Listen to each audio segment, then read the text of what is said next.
வணக்கம் நண்பர்களே, முக்கிய செய்திகளை இந்த பதிவில் பார்க்க போகிறோம். முதல் செய்தி, அண்ணாமலை வெளியிட்ட சிசிடிவி வீடியோ அப்படிங்கிறது முதல் டாபிக்.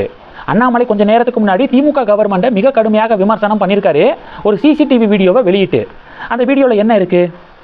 சேலம் கோட்டை பகுதியில் உள்ள தோக்சால் அப்படிங்கிற திருமண மண்டபத்தின் செயலாளரான நௌமான் அப்படிங்கிறவரை திமுக செயலாளர் இப்ராஹிம் மற்றும் அவருடைய ஆதரவாளர்கள் சேர்ந்து கொலைவெறி தாக்குதல் நடத்தக்கூடிய வீடியோ பாருங்க அப்படின்னு அண்ணாமலை ஷேர் பண்ணியிருக்காரு. மறுபடியும் சொல்கிறேன், சேலம் கோட்டை பகுதியில் உள்ள தோக்சால் அப்படிங்கிற திருமண மண்டபத்தின் செயலாளரான நௌமான் அப்படிங்கிறவரை திமுக செயலாளர் இப்ராஹிம் மற்றும் அவரின் ஆதரவாளர்கள் சேர்ந்து கொலைவெறி தாக்குதல் நடத்தியிருக்காங்க பாருங்க அந்த வீடியோ, சிசிடிவி வீடியோ அப்படின்னு அண்ணாமலை வெளியிட்டிருக்காரு. அப்படியே என்ன விமர்சனம் பண்ணியிருக்காருன்னா, திமுகவின் ரவுடித்தனம் நடைபெறாத நாளே இல்லை என்னும் அளவுக்கு தினமும் அட்ராசிட்டியை திமுக காரங்க செஞ்சுக்கிட்டு இருக்காங்க. ரவுடித்தனம் செய்தால் நாளை திமுகவில் அமைச்சர் ஆக்குவார்கள் அப்படிங்கிற எண்ணத்தில் திமுக நிர்வாகிகள் அனைவரும் செயல்பட்டு கொண்டிருக்கிறார்கள். இவர்களின் கொட்டம் இன்னும் 2 மாதங்களில் தமிழக மக்களால் நிரந்தரமாக அடக்கப்படும் அப்படின்னு அண்ணாமலை இன்னைக்கு ஒரு அறிக்கை வெளியிட்டிருக்காரு. இது ஒரு பெரிய பரபரப்பை ஏற்படுத்தியிருக்கு.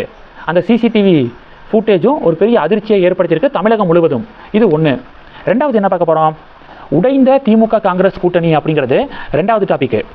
கடந்த 2 மாதங்களாக திமுக காங்கிரஸ் கூட்டணி அந்த பாண்டிங்கு சரியில்லை.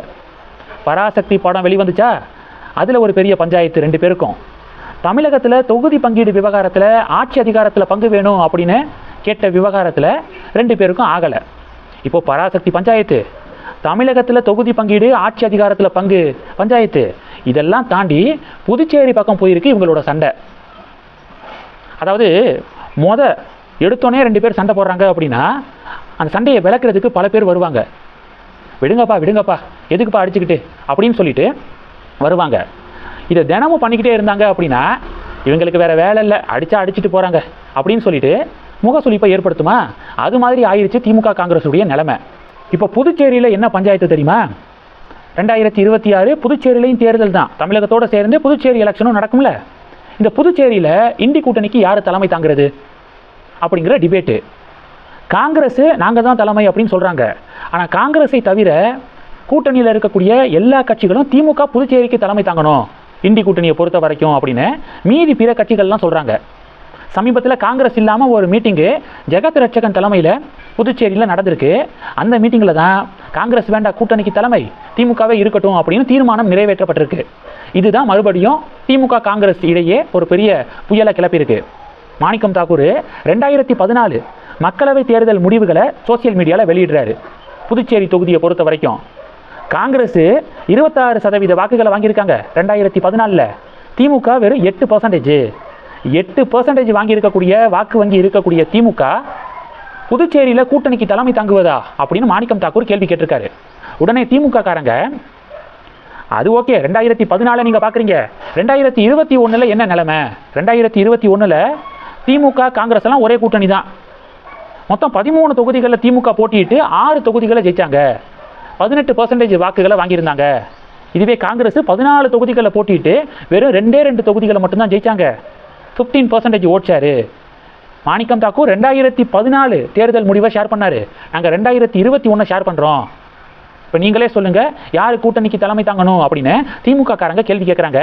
ஒரு சில பேர் 2014 தேர்தல் முடிவையா ஷேர் பண்ணுறீங்க, நாங்களும் 2014 ஷேர் பண்ணுறோம்.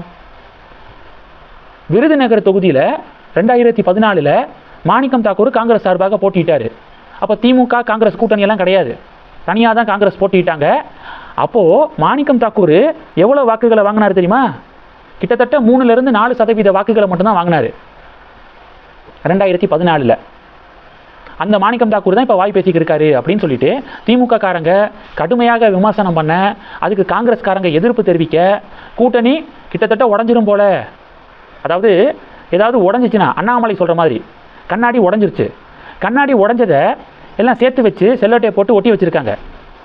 அந்த கண்ணாடியில் முகம் பார்க்க முடியாதுல்ல, அது மாதிரியான நிலைமையில தான் இன்றைக்கி இண்டி கூட்டணி இருக்குது தமிழகத்தில் அப்படின்னு அண்ணாமலை சமீபத்தில் சொல்லியிருந்தார்.